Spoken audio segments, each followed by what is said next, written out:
Նիկոլ Փաշինյան։ Շնորհակալություն, պարոն Ջանջուղազյան, ճիշտն ասած վերջին 4 տարիների բյուջեի կատարողականները աչքի եմ անցկացրել, այս քննարկմանը նախապատրաստվելիս ու այդ բյուջեի կատարողականների համեմատության արդյունքում հիշեցի կամ մտաբերեցի Կարգին հաղորդումը գիտեք, չէ՞, Կարգին հաղորդումը մի հատ շատ հայտնի մանրապատում ունի, երբ որ հիմնանորոգվող բնակարանի սեփականատերը մի ամիս հետո գալիս է մտնում է նորոգվող տուն եւ արձանագրվում է, որ նորոգվող վարպետը պետո անունով որևէ բան չի արել եւ հաշիվ է պահանջում, ասում է ինչ ես արել ես մի ամսվա ընթացքում, բան չես արել, պետոն ասում է Բախշեվ ջան, բա եղավ, ասում է լուսամուտը դրիմ,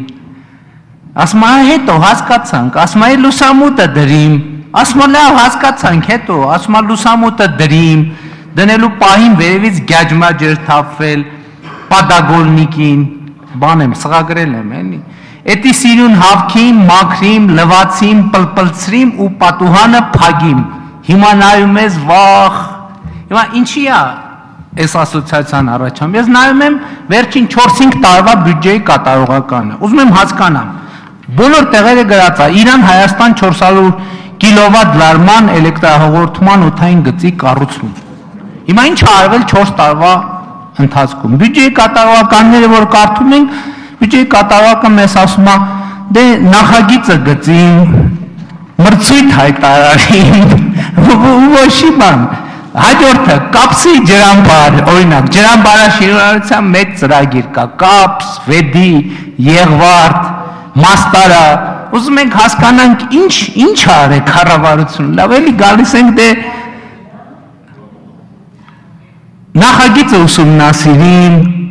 միջազգային մրցույթ հայտարարին, միջազգային խորհրդատուներ հրավիրին, բա լավ, կոնկրետ ինչ, կոնկրետ ոչ մի բան։ Գալիս ենք հետո Իրան-Հայաստան երկաթուղի, ինչ արիր կառավարություն ջան, դե հուշագիրը ստորագրին, գնացի, մեկամ, էլի գնացի, էլի եկամ, հաջորդը, Հայաստան-Վրաստան 400 կիլովատ լարման էլեկտրահաղորդման օդային գծի ծրագիրը, բա ինչ արիր կառավարություն ջան, դե էլի նախագիծը գծիմ, ուսումնասիրիմ, նայիմ, հիմա մի հատ կոնկրետ բան կա, որ գրած է, որ դեկտեմբերի 29-ին բացվել է հյուսիս-հարավ ճանապարհային միջանցքի Երևան Արտաշատ 31 կիլոմետրանոց հատվածը, դա ուզում եմ տեղյակ պահեմ, որ մի ամիս հետո այդ հատվածի մի մասը, մի կողմը փակվել է ու մինչև հիմա էլ փակված է։ Էս էլ ճանապարհը բացին։ Ինչ կասեք այս ամենի կապակցությամբ, պարոն Ջանջուղազյան։ Շնորհակալություն, շատ լավ էր։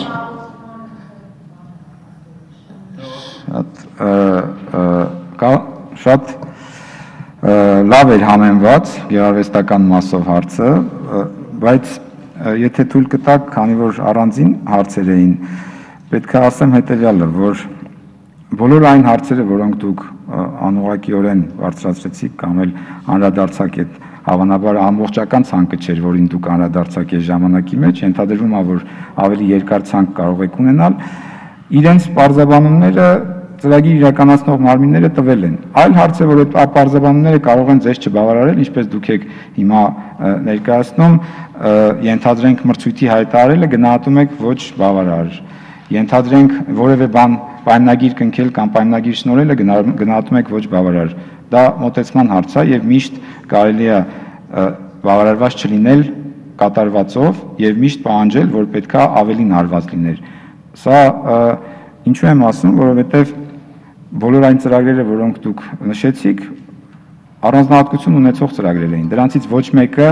պարզունակ ծրագիր չէր, որովհետև դուք համոզված են, որ նաև տեսնում եք բյուջեի մեջ բազմաթիվ ծրագրեր, որոնք իրականացվել են եւ որոնց արդյունքները արձանագրված են։ Այստեղ արդյունքում այս է տեղի ունեցել, այստեղ այն է տեղի ունեցել, բայց դրանք դուք բաց եք թողնում եւ դա շատ տրամաբանական է։ Բարձրացնում եք այն ծրագրերը, որտեղ դուք տեսնում եք, որ կան խնդիրներ։ Ես բնական է, որ այդ ծրագրերի կատարման անմիջական մասնակցություն չեմ ունեցել, բայց ներկա եմ եղել հանձնաժողովների նիստերում քննարկումներին, ձեր ասած բոլոր տարիների ընթացքում եւ բոլոր դեպքերում ծրագիր իրականացնողները տվել են բարձաբանումներ եւ բացատրություններ, նորից եմ կրկնում, դա կարող է բավարար չգնահատվել։ Շնորհակալություն։ Նիկոլ Փաշինյան։ Պարոն Ջանջուղազյան, այո, ըստ էության մեր հայտնի արդեն Պետոն էլ իր բացատրություններն ուներ, իր մեկնաբանություններն ուներ, բայց այդ նույն մանրապատման մեջ իրավիճակը բոլորովին այլ կերպ հանգուցալուծվեց, երբ որ տանտերը քայլեր ձեռնարկեց եւ արագ իրականացվեց, իսկ Պետոն ասում էր, դե ոնց որ շեֆ ջան, միջև հիմա կարքին չէիր ասում, էլի։ Հիմա ինչ նկատի ունեմ։ Ես գիտեք, ուղիղ ասեմ, իմ կարծիքով օրինակ, եթե լիներ կարքին կառավարությանը ասող խորհրդարան, որը ոչ թե այ այս բան կիսա երեկոյան ոճով բյուջեի կատարողականի քննարկում անցկացնեց, որը իմ կարծիքով պետք է երեկոյան ժամերին հեռարձակել, որ երեխեքը ժողովուրդը հանգիստ քնեն, գուցե թե կա այդ ծրագրերի մասով մենք լրիվ ուրիշ վիճակ կունենայինք։ Մեր կառավարության ուղղակի կարգին ասող չկա, որ պարտավորությունները պետք է ճշգրիտ իրականացնել։ Սա էլ իմ մեկնաբանությունը, շնորհակալություն։ Շնորհակալություն, իհարկե նորից կրկնվելով պիտի ասեմ, որ գնահատականը բնականաբար ձերն է,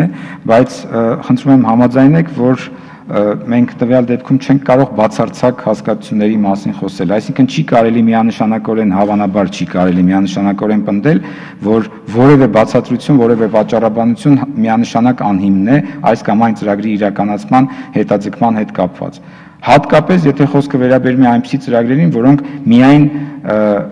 ներքին խնդիր չէ, այսինքն նաև կապված է արտաքին որոշակի հարաբերությունների հետ։ Այս դեպքերում հատկապես պետք է հաշվի առնել առանձնահատկությունը այս ծրագրերի, իհարկե նորից եմ ասում, ասածս ամենևին չի նշանակում, որ չեն կարող լինել դեպքեր, երբ որ այդ հետաձգումները կամ ուշացումները նաև բացատրվեն սուբյեկտիվ գործոններով, ես ամենևին այդպիսի բան չեմ փորձում ասել, բայց առանձնահատկությունները հաշվի չառնելը նույնպես կարծում եմ սխալ է։ Շնորհակալություն։